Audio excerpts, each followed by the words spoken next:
Welcome to ಬಯೋಜಿಕೆ academy. ಈ ದಿನ ನಾವು ಎನ್ವೈರನ್ಮೆಂಟ್ ಟಾಪಿಕ್ಸ್ ಬಗ್ಗೆ ಮಾತಾಡೋಣ. ಖಂಡಿತವಾಗಿ ಇದರಲ್ಲಿ ತುಂಬಾ ಪ್ರಶ್ನೆಗಳು ಬರುವಂತ ಚಾನ್ಸ್ ಇದೆ. ಮುಂಬರುವಂತ ಎಕ್ಸಾಮ್ಸ್ ಲೈಕ್ KPSC, KE ನಡೆಸುವಂತ ಎಲ್ಲ ಪೊಲೀಸ್ ಎಕ್ಸಾಮ್ಸ್ ಆಗಿರ್ಬೋದು, ಗ್ರೂಪ್ಸ್ ಎಕ್ಸಾಮ್ಸ್ ಆಗಿರ್ಬೋದು, ಖಂಡಿತ ಡೆಫಿನೆಟ್ಲಿ ಇದರಲ್ಲಿ ಇರುತ್ತೆ.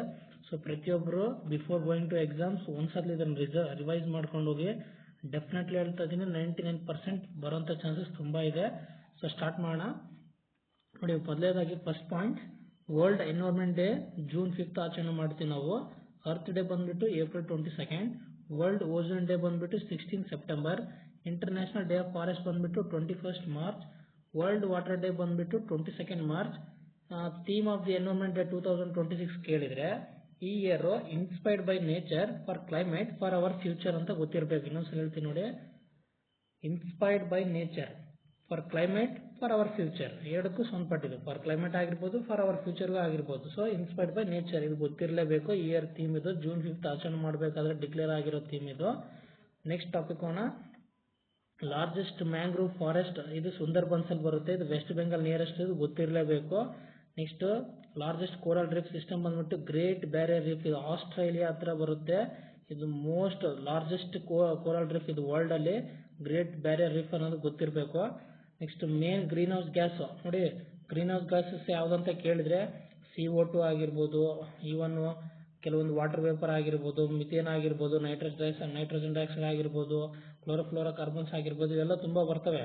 ಬಟ್ ಅದ್ರ ಹೈಯೆಸ್ಟ್ ಯಾವ್ದಂತ ಕೇಳಿದ್ರೆ ಆಫ್ಟರ್ ವಾಟರ್ ವೇಪರ್ ಬಿಟ್ರೆ ನೆಕ್ಸ್ಟ್ ಬರೋದು CO2. ಇದೇ main contributor of green house gas ಅನ್ನೋದು ಗೊತ್ತಿರಬೇಕು. ನೆಕ್ಸ್ಟ್ ಓಝೋನ್ ಲೇಯರ್ ಬಂದ್ಬಿಟ್ಟು ಸ್ಟ್ರಾಟೋಸ್ಫಿಯರ್ ಅಲ್ಲಿ ಬರುತ್ತೆ. ನೋಡಿ, ಗುಡ್ ಓಝೋನ್ ಬಂದ್ಬಿಟ್ಟು ಸ್ಟ್ರಾಟೋಸ್ಫಿಯರ್ ಅಲ್ಲಿ ಇರುತ್ತೆ, ಬಟ್ ಬ್ಯಾಡ್ ಓಝೋನ್ ಮಾತ್ರ ಟ್ರೋಪೋಸ್ಫಿಯರ್ ಅಲ್ಲಿ ಇರುತ್ತೆ. ಈ ಪಾಯಿಂಟ್ ತುಂಬಾ ಇಂಪಾರ್ಟೆಂಟ್, ಗೊತ್ತಿರಲಿ. ನೆಕ್ಸ್ಟ್ ಹೋಗೋಣ, 11th ಪಾಯಿಂಟ್. ನೋಡಿ, ಆಸಿಡ್ ರೈನ್ ಬಗ್ಗೆ ತುಂಬಾ ಎಕ್ಸಾಮ್ಸ್ ಕೇಳಿದ್ದೇನೆ. ನೋಡಿ, ಆಸಿಡ್ ರೈನ್ ಅಂತಂದ್ರೆ ಸಲ್ಫರ್ ಡೈಆಕ್ಸೈಡ್ ಮತ್ತೆ nitrous oxides.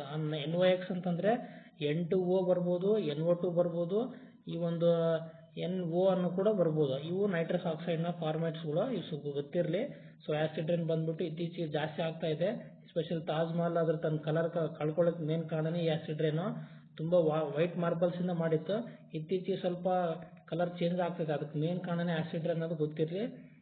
Acid rain ಆಗ್ಬೇಕಂತಂದ್ರೆ 5.6 pH value ತುಂಬಾ ಕಡಿಮೆ ಇರಬೇಕಾದ್ರು, ಅದು ಗೊತ್ತಿರಲಿ. ಇದು ಕೂಡ ಪ್ರಶ್ನೆ ಬಂದಿದೆ. ನೆಕ್ಸ್ಟ್ ಚಿಪ್ಕೋ ಮೂವ್ಮೆಂಟ್, ಇದು ಫಾರೆಸ್ಟ್ ಕನ್ಸರ್ವೇಷನ್ ಗೋಸ್ಕರ ಮಾಡಿದ್ದು ಚಿಪ್ಕೋ ಮೂವ್ಮೆಂಟ್. ಅದೇ ತರ ಕರ್ನಾಟಕದಲ್ಲಿ ಅಪ್ಪಿಕೋ ಮೂವ್ಮೆಂಟ್ ಪಾಂಡ್ರಂಗ ಹೆಗಡೆ ಅವರು ಮಾಡ್ತಾರೆ 1983 ಅಲ್ಲಿ. ಅಲ್ಲಿ ಚಿಪ್ಕೋ ಮೂವ್ಮೆಂಟ್ ಮಾಡಿದ 1972 ಅನ್ನೋದು ಗೊತ್ತಿರಲಿ ನಿಮ್ಗೆ. Next Sunderlal Bahuguna associated with Chipko movement, ಅದಕ್ಕೂ ಸಂಬಂಧಪಟ್ಟವರು ವ್ಯಕ್ತಿಯವರು, ಚಿಪ್ಕೋ ಮೂವ್ಮೆಂಟ್ ಮಾಡಿದವ್ರೆ. ನೆಕ್ಸ್ಟ್ ಕೇರಳದಲ್ಲಿ ಇದೇ ತರ ಸೈಲೆಂಟ್ ವ್ಯಾಲಿ ಮೂವ್ಮೆಂಟ್ ಮಾಡ್ತಾರೆ. ಆಮೇಲೆ ಈವನ್ ಗುಜರಾತ್ ಅಲ್ಲಿ ಕೆಲವೊಂದು ಮೂವ್ಮೆಂಟ್ ಮಾಡ್ತಾರೆ. ನೆಕ್ಸ್ಟ್ ರಾಜಸ್ಥಾನಲ್ಲಿ ಕೂಡ ಮಾಡ್ತಾರೆ. ಕೆಲವೊಂದು ಮೂವ್ಮೆಂಟ್ಸ್ ಬಗ್ಗೆ ಕ್ಲಾರಿಟಿ ಇರಬೇಕು, ಕೇಳ್ತಾನೆ. ಸೊ ಇದ್ರ ಬಗ್ಗೆ ಐಡಿಯಾ ಇರಲಿ.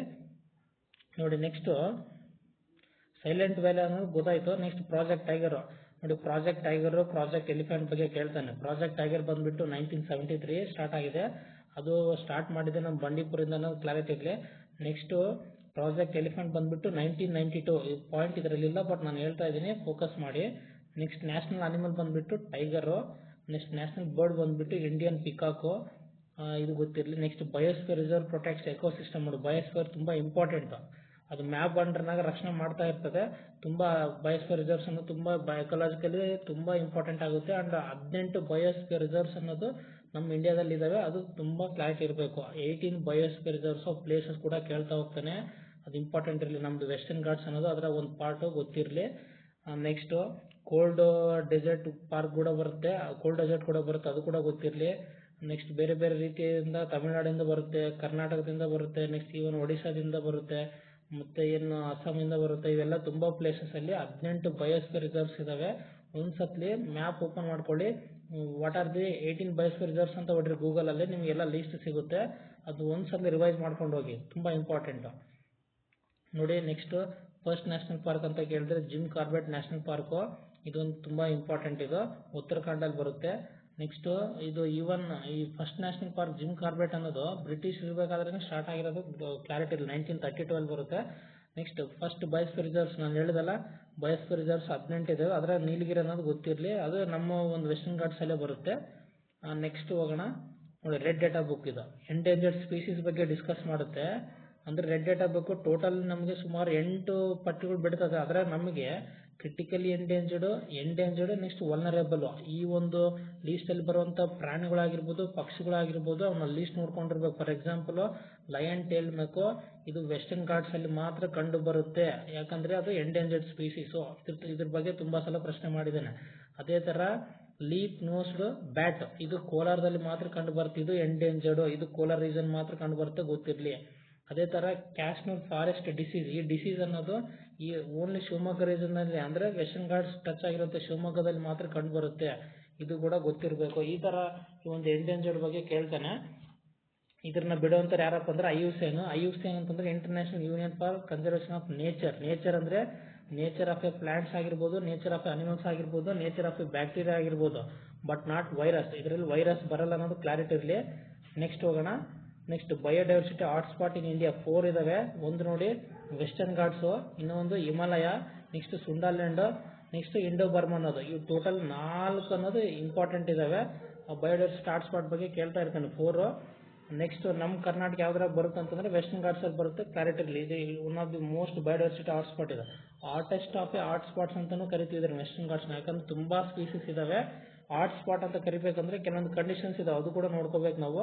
ನೆಕ್ಸ್ಟ್ ಕಾಜಿರಂಗ, ಇದು ಒನ್ ನಾಟ್ ರೈನೋಸರ್ಸ್, ಇದು ಅಸ್ಸಾಮಲ್ಲಿ ಬರುತ್ತೆ, ಫೇಮಸ್. ಇದ್ರ ಬಗ್ಗೆನೂ ಕೇಳಿದ್ದೇನೆ ಕೆಲವೊಂದು ಕ್ವಶನ್ನು. ಮ್ಯಾಚ್ ದಿ ಫಾಲೋಯಿಂಗ್ನಾಗ ಒನ್ ನಾಟ್ ರೈನೋಸರ್ಸ್ ಕಾಜಿರಂಗ ಅಂದರೆ ಅಸ್ಸಾಮಲ್ಲಿ ಬರುತ್ತೆ. ಗಿರ್ ಬಂದ್ಬಿಟ್ಟು ಏಷ್ಯಾಟಿಕ್ ಲಯನ್, ಇದು ಗುಜರಾತಲ್ಲಿ ಬರುತ್ತೆ. ಕೆಲಾಡೋ ಬಂದ್ಬಿಟ್ಟು ಈ ಒಂದು ಬರ್ಡ್ ಸ್ಯಾಂಚುರಿ, ಇದು ರಾಜಸ್ಥಾನದಲ್ಲಿ ಬರುತ್ತೆ, ಇದು ಕ್ಲಾರಿಟಿ ಇರಬೇಕು. ನೆಕ್ಸ್ಟ್ ಲಾರ್ಜೆಸ್ಟ್ ನ್ಯಾಷನಲ್ ಪಾರ್ಕ್ ಅಂತ ಕೇಳಿದ್ರೆ ಎಮಿಸು, ತುಂಬ ದೊಡ್ಡದಿದೆ ನ್ಯಾಷನಲ್ ಪಾರ್ಕು, ಇದು ನಮ್ಮ ಲಡಾಖಲ್ಲಿ ಬರುತ್ತೆ, ಇದು ಕ್ಲಾರಿಟಿ ಇರಲಿ. ಪ್ರಾಜೆಕ್ಟ್ ಎಲಿಫೆಂಟ್ ಆಲ್ರೆಡಿ ಹೇಳಿದ್ದೀನಿ 1992. Next first marine national park ಬಂದ್ಬಿಟ್ಟು ಗಲ್ಫ್ ಆಫ್ ಕಚ್, ನೋಡಿ ಇದು ಮರೈನ್ ನ್ಯಾಷನಲ್ ಪಾರ್ಕ್, ಇದು ಕ್ಲಾರಿಟಿ ಇರಲಿ. ಫ್ಲೋಟಿಂಗ್ ನ್ಯಾಷನಲ್ ಪಾರ್ಕ್ ಕೇಳಿದ್ರೆ ಲೋಕ್ತಾಕಲ್ಲಿ ಬರುತ್ತೆ. ಕೇಬಲ್ ಲೆಮ್ಜಾವ್ ನ್ಯಾಷನಲ್ ಪಾರ್ಕ್, ಅದು ಎಲ್ಲಿ ಬರುತ್ತದು ಅಸ್ಸಾಮಲ್ಲಿ ಬರುತ್ತೆ, ಬ್ರಹ್ಮಪುತ್ರ ರಿವರ್ಗೆ ಆಗಿರೋಂಥದ್ದು ಲೋಕ್ತಾಕ್ ಲೇಕ್, ಅದೇನು ಫ್ಲೋಟಿಂಗ್ ನ್ಯಾಷನಲ್ ಪಾರ್ಕ್. ಬಟ್ ಇಲ್ಲಿ ಇರೋದು first marine national park gulf of Kutch, ಇದು ಕ್ಲಾರಿಟಿ ಇರಬೇಕು. ನೆಕ್ಸ್ಟ್ ಹೋಗೋಣ. ಮೋಸ್ಟ್ ವಾಂಟೆಡ್ ಪಾಯಿಂಟ್ಸ್ ಮಾತ್ರ ಡಿಸ್ಕಸ್ ಮಾಡ್ತೀನಿ. 99% ಎಕ್ಸಾಮಿಗೆ ಬಂದೇ ಬರುತ್ತೆ ಅಂತ ನಂಬಿಕೆ ಮೇಲೆ ಮಾಡ್ತಾ ಇದ್ದೀನಿ ಈ ವಿಡಿಯೋ. ಯಾರು ಮಿಸ್ ಮಾಡಿದೆ each and every point focus ಮಾಡಿ. ಇದ್ರಾಗಿರೋ ಪಾಯಿಂಟ್ನೂ ಡಿಸ್ಕಸ್ ಮಾಡಿದ್ದೀನಿ, ನೆಕ್ಸ್ಟ್ ಎಕ್ಸ್ಟ್ರಾ ಪಾಯಿಂಟ್ಸ್ನೂ ಹೇಳ್ತಾ ಇದ್ದೀನಿ. ನೆಕ್ಸ್ಟ್ ಗ್ಲೋಬಲ್ ವಾರ್ಮಿಂಗ್ ನೋಡಿ, ಇನ್ಕ್ರೀಸಿಂಗ್ ಇನ್ ಅರ್ತ್ ಟೆಂಪ್ರೇಚರ್, ಇದು ಯಾಕೆ ಆಗ್ತಿದೆ ಅಂದರೆ ಕೆಲವೊಂದು ಗ್ಲೋಬಲ್ ವಾರ್ಮಿಂಗ್ ಗ್ಯಾಸಸ್ಗಳು ಹೀಟ್ನ ಸೂರ್ಯನಿಂದ ಬಂದಾಗ ಮತ್ತು ನಾವು ಪೊಲ್ಯೂಷನ್ ಮಾಡಿದಾಗ ಹೊರಗಡೆ ಹೋಗ್ಲಾರ್ದಂಗೆ ನಮ್ಮ ಭೂಮಿ ಸುತ್ತಾನೆ ಟ್ರ್ಯಾಪ್ ಆಗಿಬಿಟ್ಟಾವೆ, ಇಲ್ಲೇ ಉಳ್ಕೊತಿದ್ದಾವೆ, ಮತ್ತು ಟ್ರೋಪೋಸ್ಫಿಯರ್ ಎಲ್ಲ ಉಳ್ಕೊಂಡ್ಬಿಡ್ತಾವೆ. ಅವಾಗ ಅದ್ರ ಹೀಟ್ ಲೆವೆಲ್ ಜಾಸ್ತಿ ಆಗಿಬಿಡುತ್ತೆ, ಇದು ಕ್ಲಾರಿಟಿ ಇರಬೇಕು. ಅದೇ global warming. Global warming minimum ಇದ್ರೆ ಓಕೆ, ಬಟ್ ಮ್ಯಾಕ್ಸಿಮಮ್ ಆದರೆ ಗ್ಲೇಸಿಯರ್ಸ್ ಬರ್ಸ್ಟ್ ಆಗೋದಾಗಿರ್ಬೋದು, ನೀರು ಕರಗಿ ತುಂಬ ಸಮುದ್ರದಲ್ಲಿ ಅಂದರೆ ನದಿಗಳು ತುಂಬ ಬರೋದಾಗಿರ್ಬೋದು, ಬೇರೆ ಬೇರೆ ಪ್ರಾಬ್ಲಮ್ಸ್ ಕ್ರಿಯೇಟ್ ಆಗ್ತವೆ. ಸೊ ಗ್ಲೋಬಲ್ ವಾರ್ಮಿಂಗ್ ತುಂಬ ಆಗಬಾರ್ದು. ಇದಕ್ಕೋಸ್ಕರ ಕಂಟ್ರೋಲ್ ಮಾಡಲಿಕ್ಕೆ ನಾವು ಕ್ಯೋಟೋ ಪ್ರೋಟೋಕಾಲ್ ಬಂದುಬಿಟ್ಟು ಪ್ಯಾರಿಸ್ ಅಗ್ರಿಮೆಂಟ್ನ ಇವೆಲ್ಲ ಮಾಡ್ಕೊಂಡು ಬರ್ತೀವಿ. ಕ್ಯೋಟೋ ಪ್ರೋಟೋಕಾಲ್ 1997 ಸ್ಟಾರ್ಟ್ ಆಗುತ್ತೆ, ಪ್ಯಾರಿಸ್ ಅಗ್ರಿಮೆಂಟ್ 2015 ಸ್ಟಾರ್ಟ್ ಆಗುತ್ತೆ. ನೋಡಿ ಕ್ಯೋಟೋ ಪ್ರೋಟೋಕಾಲ್ 1997 ಮಾಡಬೇಕಾದ್ರೆ ಕೆಲವೊಂದು ಗ್ರೀನ್ ಹೌಸ್ ಗ್ಯಾಸಸ್ನ ಕಡಿಮೆ ಮಾಡಬೇಕಂತ ಹೇಳ್ತಾರೆ. ಲೈಕ್ ಕ್ಲೋರೋಫ್ಲೋರೋ ಕಾರ್ಬನ್ಸ್ ಆಗಿರ್ಬೋದು, ಕಾರ್ಬನ್ ಡೈಆಕ್ಸೈಡ್ ಆಗಿರ್ಬೋದು, ಎಕ್ಸಾಫ್ಲೋರೋ HF6 ಆಗಿರ್ಬೋದು, SF6 ಆಗಿರ್ಬೋದು, ಈ ಒಂದು ಕೆಲವೊಂದು 6 ಕಾಂಪೌಂಡ್ಸ್ನ ಕಡಿಮೆ ಮಾಡಬೇಕಂತ ಹೇಳ್ತಾರೆ. ಬಟ್ ಪ್ಯಾರಿಸ್ ಅಗ್ರಿಮೆಂಟ್ನಾಗ ಪ್ರೀ ಇಂಡಸ್ಟ್ರಿಯಲ್ ಲೆವೆಲ್ ಏನು ಟೆಂಪ್ರೇಚರ್ ಇತ್ತೋ ಅದು ಇವತ್ತಿಗೆ ಅಷ್ಟೇ temperature, but minimum less 2 degree ಸೆಲ್ಸಿಯಸ್ನ ಕಡಿಮೆ ಮಾಡಿದರೆ ಸಾಕಂತ ಹೇಳ್ತಾರೆ. ಫಾರ್ ಎಕ್ಸಾಂಪಲ್ 1800 ಇಸ್ವಿಯಲ್ಲಿ 30 ಡಿಗ್ರಿ ಸೆಲ್ಸಿಯಸ್ ತನಕ, ಇವತ್ತು ನಾವು ಟೆಂಪ್ರೇಚರ್ ಎಷ್ಟು ಮೇಂಟೈನ್ ಮಾಡಬೇಕಂದ್ರೆ ಅದು ಎಸ್ಪೆಷಲಿ 2030 ಒಳಗಡೆ 30 ಅಥವಾ 32 ಒಳಗಿದ್ರೆ ಓಕೆ. ಬಟ್ ಅವಾಗ 30 ಇತ್ತು, ಇವಾಗ 40 ಇದೆ ಅಂತಂದರೆ ಅತಿ ವರ್ಸ್ಟ್ ಕಂಡೀಷನ್ಸು. ಅವಾಗ 30 ಇತ್ತು ಅಂದರೆ ಈಗ ನಾವು 32 ಒಳಗಡೆ ಮೇಂಟೈನ್ ಮಾಡ್ತಾ ಹೋಗಬೇಕು. ಇದು 2 ಡಿಗ್ರಿ ಸೆಲ್ಸಿಯಸ್ ಅನ್ನೋದು ಇಂಪಾರ್ಟೆಂಟ್ ಕಂಡೀಷನ್ನು. ಯಾವುದರಲ್ಲಿ ಡಿಕ್ಲೇರ್ ಆಗಿದ್ದು ಪ್ಯಾರಿಸ್ ಅಗ್ರಿಮೆಂಟ್ 2015. ನೆಕ್ಸ್ಟ್ ನೋಡಿ ಗ್ರೀನ್ ಹೌಸ್ ಎಫೆಕ್ಟ್ ಅಂತ ಹೇಳಿದೆ, ಟ್ರ್ಯಾಪಿಂಗ್ ಅದು ಅರ್ತ್ ಟೆಂಪ್ರೇಚರ್ ರೈಸ್ ಆಗೋದು. ನೋಡಿ ಇದು ಗ್ರೀನ್ ಹೌಸ್ ಎಫೆಕ್ಟ್ ನಮಗೆ ಪಾಸಿಟಿವ್ ಎಫೆಕ್ಟ್ ತೋರಿಸುತ್ತೆ, but global warming danger. Minimum heat ಆದರೆ ಅರ್ತಿಗೆ ಒಳ್ಳೇದು, ಬಟ್ ಮ್ಯಾಕ್ಸಿಮಮ್ ಹೀಟ್ ಆದರೆ ಅರ್ತಿಗೆ ಡೇಂಜರು. ಸೊ ಮಿನಿಮಮ್ ಹೀಟ್ ಅಂದರೆ ಪ್ರತಿಯೊಂದು ಜೀವಿಗಳು ಬದುಕಲಿಕ್ಕೆ ಬೇಕೇ ಬೇಕು, that is called green house effect. But global warming ಅಂದರೆ ಡೇಂಜರ್ ಸೈನು. ನೆಕ್ಸ್ಟ್ ನೋಡಿ ಓಜನ್ ದಿನ ಆಲ್ರೆಡಿ ಫಸ್ಟ್ ಸ್ಲೈಡಲ್ಲಿ ಹೇಳಿದ್ದೀನಿ ನಾನು. ಸೆಪ್ಟೆಂಬರ್ 16 ಆಚರಣೆ ಮಾಡ್ತಾರೆ ನಮಗೆ ಓಜನ್ ಡೇ ಅಂತಲೂ. ಆ ಒಂದು ಓಜನ್ ಲೇಯರ್ಗೆ ಹೋಲ್ ಆಗ್ಲಿಕ್ಕೆ ಮೇನ್ ಕಾರಣಪ್ಪ ಯಾರು ಅಂದರೆ ಕ್ಲೋರೋಫ್ಲೋರೋ ಕಾರ್ಬನ್ಸ್ ಅನ್ನೋದು ಗೊತ್ತಿರಲಿ. ಅದಕ್ಕೆ ಸಂಬಂಧಪಟ್ಟಂಗೆ ವಿಯೆನ್ನಾ ಕನ್ವೆನ್ಷನ್ ನಡೀತೈತೆ, ನೆಕ್ಸ್ಟ್ ಕಿಗಾಲಿ ಅಗ್ರಿಮೆಂಟು ಮತ್ತು ಮಾನಿಟರಿ ಪ್ರೋಟೋಕಾಲ್, ಇವೆಲ್ಲ 3 ನಮ್ಮ ಬಯೋಲಜಿಕಲ್ ಅಕಾಡೆಮಿ ಆಲ್ರೆಡಿ ಮೆನ್ಷನ್ ಮಾಡಿದ್ವಿ, ಒಂದ್ಸಲ ರಿವೈಸ್ ಮಾಡ್ಕೊಂಡು ನೋಡಿ. ನೆಕ್ಸ್ಟ್ ನಾಯ್ಸ್ ಮೆಜರ್ಡ್ ಇನ್ ಡೆಸಿಬಲ್ ನೋಡಿ, ನಾಯ್ಸ್ ಪೊಲ್ಯೂಷನ್ ಯಾವಾಗ ನಾವು ಡೆಸಿಬಲ್ನಾಗೆ ನೋಡ್ತಾ ಹೋಗ್ತೀವಿ. ಇಬ್ಬರು ವ್ಯಕ್ತಿಗಳು ಮಾತಾಡ್ತಾ ಇದ್ದಾರೆ ಅಂದರೆ ಮಿನಿಮಮ್ 45ರಿಂದ 60 ಇದ್ದರೆ ಸಾಕು. ಬಟ್ ಒಂದು ಫ್ಯಾಕ್ಟ್ರಿ ರನ್ ಆಗ್ತೈತೆ ಅಂದರೆ 80 ಒಳಗೆ ಇರಬೇಕು ಅದು. ಮತ್ತು ಏನಾದರೂ ಒಂದು ಈವೆಂಟ್ ನಡೆಸ್ತೈತೆ ಅಂತಂದರೆ 80ರಿಂದ 90 ಒಳಗೆ ಇರಬೇಕು. 110 120 ಡೆಸಿಬಲಿಂಗ್ ಹೋಯ್ತು ಅಂದರೆ ತುಂಬ ಮನುಷ್ಯನಿಗೆ ಪಾಸಿಟಿವ್ ಡೇಂಜರ್ ಅನ್ನೋದು ಗೊತ್ತಿರಬೇಕು. ನೋಡಿ ಪೊಲ್ಯೂಷನ್ ಅಂದಾಗೆ ಸೌಂಡ್ ಆಗ್ತಿದೆ. ಸೊ ಈ ಥರ ಆಗಬಾರ್ದು, ನೋಡ್ಕೊಳ್ಬೇಕು ಸೌಂಡ್ ಪೊಲ್ಯೂಷನ್ ಕಂಟ್ರೋಲ್ ಮಾಡೋದು. ನೆಕ್ಸ್ಟ್ ಏರ್ ಪೊಲ್ಯೂಷನ್ ಸೋರ್ಸ್ ಬಂದುಬಿಟ್ಟು ಫಾಸಿಲ್ ಫ್ಯೂಯಲ್ಸಿಂದನೂ ತುಂಬ ಜಾಸ್ತಿ ಆಗ್ತಿದೆ, ಇದು ಗೊತ್ತಿರಲಿ. ಏರ್ ಪೊಲ್ಯೂಷನಾಗ ಅದು sulphur dioxide, nitrogen dioxide, carbon dioxide, carbon monoxide ಇವೆಲ್ಲ ತುಂಬ ಬರ್ತವೆ.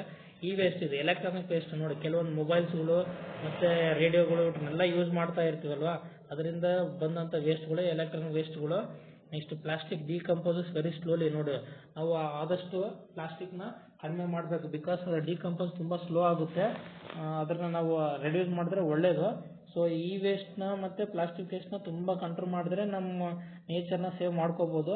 ಸೊ ಪ್ಲಾಸ್ಟಿಕ್ ಪಾಲಿಸಿನ ಕೂಡ ಇಂಡಿಯಾ ಜಾರಿಗೆ ತಂದಿದೆ 2022 ಅದನ್ನೊಂದು ಸ್ವಲ್ಪ ರಿವೈಸ್ ಮಾಡಿ. ನೆಕ್ಸ್ಟ್ ಅದೇ ಜೊತೆಗೆ ನೆಕ್ಸ್ಟ್ 41 ಕ್ವಶನ್ ಹೋಗೋಣ ನೋಡಿ. ರೇನ್ ವಾಟರ್ ಹಾರ್ವೆಸ್ಟಿಂಗ್ ಅಂತ ಹೇಳಿದ್ದು. ರೇನ್ ವಾಟರ್ ಹಾರ್ವೆಸ್ಟಿಂಗ್ ಯಾವಾಗ ನಡೀತದಪ್ಪ ಅಂದರೆ ಏನಗೋಸ್ಕರ ಅಂತಂದರೆ ಗ್ರೌಂಡ್ ವಾಟರ್ ರೀಚಾರ್ಜ್ ಮಾಡಲಿಕ್ಕೆ. ತಮಿಳ್ನಾಡಲ್ಲೇ ರೀಸೆಂಟಾಗಿ ಈ ಒಂದು ಗ್ರೌಂಡ್ ವಾಟರ್ ರೀಚಾರ್ಜ್ ಮಾಡಬೇಕಂತಲೇ ಈ ಒಂದು ಪಾಲಿಸಿ ತಂದಿದ್ದಾರೆ, ರೇನ್ ವಾಟರ್ ಹಾರ್ವೆಸ್ಟಿಂಗ್. ಅದೇ ಥರ ಎಲ್ಲ ಸ್ಟೇಟಲ್ಲಿ ಬರಬೇಕನ್ನೋದು ನಮ್ಮ ಕಳಕಳಿ, ಇದು ಗೊತ್ತಿರಲಿ. Next largest fresh water lake ಬಂದುಬಿಟ್ಟು ಉಲ್ಲಾರಲ್ಲಿ ಬರುತ್ತೆ. ಲಾರ್ಜೆಸ್ಟ್ ಬ್ರಾಕಿಶ್ ಲಗೂನ್ ಬಂದುಬಿಟ್ಟು Chilka. Next water pollution effects aqua system, ಇದು ಗೊತ್ತಿರಬೇಕು. ಯೂಟ್ರಿಫಿಕೇಷನ್ ತುಂಬ ಎಕ್ಸಾಮ್ ಕೇಳಿದ್ದಾನೆ ನೋಡಿ. ತುಂಬ ನ್ಯೂಟ್ರಿಷನ್ಸ್ ಅದು ಪಾಸಿಟಿವ್ ಆಗಿರ್ಬೋದು, ನೆಗೆಟಿವ್ ಆಗಿರ್ಬೋದು. ನೈಟ್ರೇಟ್ಸ್ ಆಗಿರ್ಬೋದು, ಬೇರೆ ಬೇರೆ ಕಾಂಪೌಂಡ್ಸ್ ಆಗಿರ್ಬೋದು, ಕೆಮಿಕಲ್ಸ್ ಆಗಿರ್ಬೋದು, ಆರ್ಗಾನಿಕ್ ಕಾಂಪೌಂಡ್ಸ್ ಆಗಿರ್ಬೋದು. ಆ ಒಂದು ನೀರಲ್ಲಿ ತುಂಬ ಇರ್ತವೆ ಮೊದಲು, ಅವಾಗ ಅಲ್ಲಿ ತುಂಬ ಹೊಲ್ಸ್ ಕೂಡ ಜಾಸ್ತಿ ಇರುತ್ತೆ, ಅದನ್ನೇ ಯೂಟ್ರಿಫಿಕೇಷನ್ ಅಂತ ಕರಿತೀವಿ. ಇದು ಕ್ಲಾರಿಟಿ ಇರಬೇಕು. Enrichment of nutritions in water is called eutrophication, ಅಥವಾ ಎಕ್ಸೆಸ್ ನ್ಯೂಟ್ರಿಷನ್ಸ್ ಇದ್ರೂ ಕೂಡ ಯೂಟ್ರಿಫಿಕೇಷನ್ ಅಂತಲೇ ಕರಿತೀವಿ. ನೆಕ್ಸ್ಟ್ ವೆಟ್ಲ್ಯಾಂಡ್ಸ್, ಇದು ನ್ಯಾಚುರಲ್ ಫಿಲ್ಟರ್ಸ್ ಅಂತ ಕರಿತೀವಿ. ನೋಡು ಕಿಡ್ನೀಸ್ ಆಫ್ ದಿ ಅರ್ತ್ ಅಂತಲೇ ಕರಿತೀವಿ. ಆ ಥರ ಫಿಲ್ಟರ್ ಮಾಡೋಂಥ ಶಕ್ತಿ ವೆಟ್ಲ್ಯಾಂಡ್ಸ್ಗೆ ಇರೋದು. ಅದಕ್ಕೋಸ್ಕರ ನಾವು ಅದನ್ನು ಕನ್ಸರ್ವ್ ಮಾಡಲಿಕ್ಕೆ ರಾಮ್ಸರ್ ಸೈಟ್ಸ್ ಡಿಕ್ಲೇರ್ ಮಾಡ್ಕೊತೀವಿ. ರೀಸೆಂಟಾಗಿ 100 ರಾಮ್ಸರ್ ಸೈಟ್ಸ್ ಆಗಿದೆ ಇಂಡಿಯಾದಲ್ಲಿ, ಅದು ಕ್ಲಾರಿಟಿ ಇರಲಿ. ನೆಕ್ಸ್ಟು ರಾಮ್ಸರ್ ಕನ್ವೆನ್ಷನ್ ವೆಟ್ಲ್ಯಾಂಡ್ಸ್ ಅನ್ನೋದು ಸಂಬಂಧಪಟ್ಟಿದ್ದು. ನೆಕ್ಸ್ಟು ಫಸ್ಟ್ ರಾಮ್ಸರ್ ಸೈಟ್ ಬಂದುಬಿಟ್ಟು ಚಿಲ್ಕಾ. ವರ್ಲ್ಡ್ ವೆಟ್ಲ್ಯಾಂಡ್ ಡೇ ಬಂದುಬಿಟ್ಟು 2 ಫೆಬ್ರವರಿ ಆಚರಣೆ ಮಾಡ್ತೀವಿ ನಾವು. ಬ್ಲೂ ರೆವಲ್ಯೂಷನ್ ಇದು ಫಿಶರೀಸ್ಗೆ ಸಂಬಂಧಪಟ್ಟಿದ್ದು. ಮೀನುಗಾರಿಕೆ ಮಾಡೋದ್ರಿಂದ ಅದರಿಂದ ತುಂಬ ಪ್ರಾಡಕ್ಟ್ಸು ತುಂಬ ಯೂಸ್ಫುಲ್ ಆಗಿ ತೆಗಿತೀವಿ. ಎಷ್ಟೋ ಜನಕ್ಕೆ ಫುಡ್ಡಾಗಿ ಕೂಡ ಯೂಸ್ ಮಾಡ್ತೀವಿ, ಸ್ಟೇಬಲ್ ಫುಡ್ಡಾಗಿ. ಟ್ಯಾಬ್ಲೆಟ್ಸ್ ಕೂಡ ತಯಾರು ಮಾಡ್ತೀವಿ, ವಿಟಮಿನ್ಸ್ ಕೂಡ ಯೂಸ್ ಮಾಡ್ಕೊತೀವಿ. ಅದನ್ನು ಬ್ಲೂ ರೆವಲ್ಯೂಷನ್ ಅಂತೀವಿ. ಅತಿ ಹೆಚ್ಚಾಗಿ ಬೆಳೆಯೋದಕ್ಕೆ ಅವಾಗ ಟ್ರೈ ಮಾಡಿದ್ವಿ, ಬೆಳೆದ್ವಿ ಕೂಡ ನಾವು ಅತಿ ಹೆಚ್ಚಾಗಿ ಗ್ರೋ ಮಾಡಿ ಕೂಡ ಫಿಶ್ನ. ಅದಕ್ಕೋಸ್ಕರ ಬ್ಲೂ ರೆವಲ್ಯೂಷನ್ ಅನ್ನೋದು ಇಂಪಾರ್ಟೆಂಟು. ಹೇಳ್ತಾರೆ ಗ್ರೀನ್ ರೆವಲ್ಯೂಷನ್ ಅಂತಂದರೆ ಅಗ್ರಿಕಲ್ಚರ್ ಸಂಬಂಧಪಟ್ಟಿದ್ದು. Red revolution, pink revolution, white revolutions. For example ನೋಡಿ, ವೈಟ್ ರೆವಲ್ಯೂಷನ್ ಅಂತ ಕೇಳಿದ್ರೆ ಕಾಟನ್ ಅಂತ ಕೇಳ್ತಿದ್ದಾನೆ, ವೈಟ್ ಫೈಬರ್ ರೆವಲ್ಯೂಷನ್ ಅದು. ವೈಟ್ ರೆವಲ್ಯೂಷನ್ ಅಂತಂದರೆ ಮಿಲ್ಕ್, ವೈಟ್ ಫೈಬರ್ ಅಂತಂದರೆ ಕಾಟನ್, ಇದು ಕ್ಲಾರಿಟಿ ಇರಬೇಕು.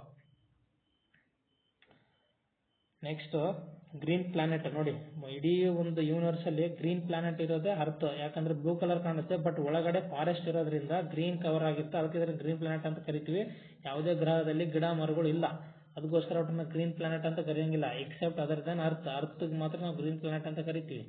Lungs of the earth. ನೋಡಿ ಗ್ರೀನ್ ಪ್ಲಾನೆಟ್ ಅಂದರೆ ಹಚ್ಚ ಹಸಿರು ಮರಗಳು ಗಿಡಗಳು ಇರಬೇಕು. ಅದು ಹೈಯೆಸ್ಟ್ ಇರೋದೇ ಅಮೆಜಾನ್ ಫಾರೆಸ್ಟ್. ಅದಕ್ಕೆ ಅದರಿಂದ ನಮಗೆ ಆಕ್ಸಿಜನ್ ಸಿಗೋದ್ರಿಂದ ನಮಗೆ ಆಕ್ಸಿಜನ್ ಬೇಕಂತಂದ್ರೆ ಅದೊಂಥರ ಲಂಗ್ಸ್ ಅಂತ ಕರಿತೀವಿ. So lungs of the earth Amazon rain ಫಾರೆಸ್ಟ್ನ ತುಂಬ ಎಕ್ಸಾಮ್ಸ್ ಕೇಳಿದ್ದಾನೆ. ನೆಕ್ಸ್ಟ್ ನೋಡಿ, ಇದು ಇನ್ನೂ ಇಂಪಾರ್ಟೆಂಟ್, ಗ್ರೀನ್ ಗೋಲ್ಡು. ಗ್ರೀನ್ ಗೋಲ್ಡ್ನ ಸಪೋರ್ಟ್ ಮಾಡಬೇಕಂದ್ರೆ ತುಂಬ ಬ್ಯಾಂಬೋ ಮಿಷನ್ ಜಾರಿಗೆ ತಂದಿದ್ದಾರೆ ಗೌರ್ಮೆಂಟು.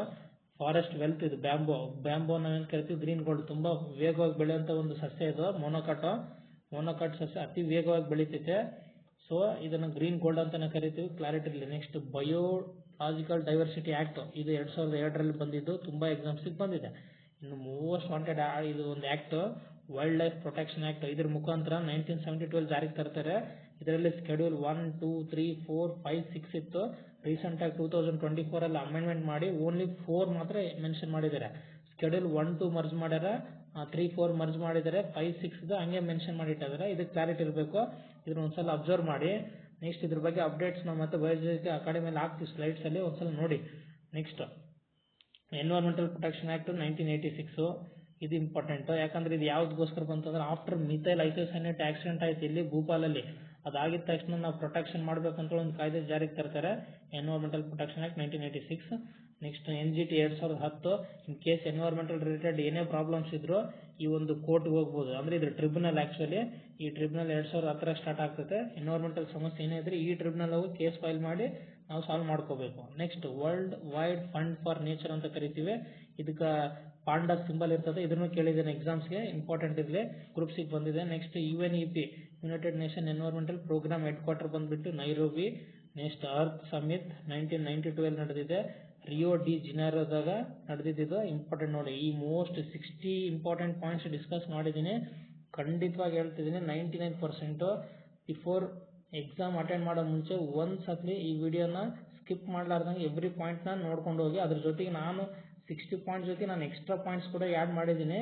ಸೊ ಫೋಕಸ್ ಮಾಡಿಕೊಂಡು ನೀಟಾಗಿ ಅಟೆಂಡ್ ಮಾಡಿ ಎಕ್ಸಾಮ್ಗೆ, ನೀವು ಖಂಡಿತ ಸಕ್ಸಸ್ ಆಗ್ತೀರಾ, ಡೆಫಿನೆಟ್ಲಿ ಬಂದೇ ಬರ್ತವೆ. So be careful. So revise ಮಾಡ್ತಾ ಹೋಗಿ. So thanks for watching.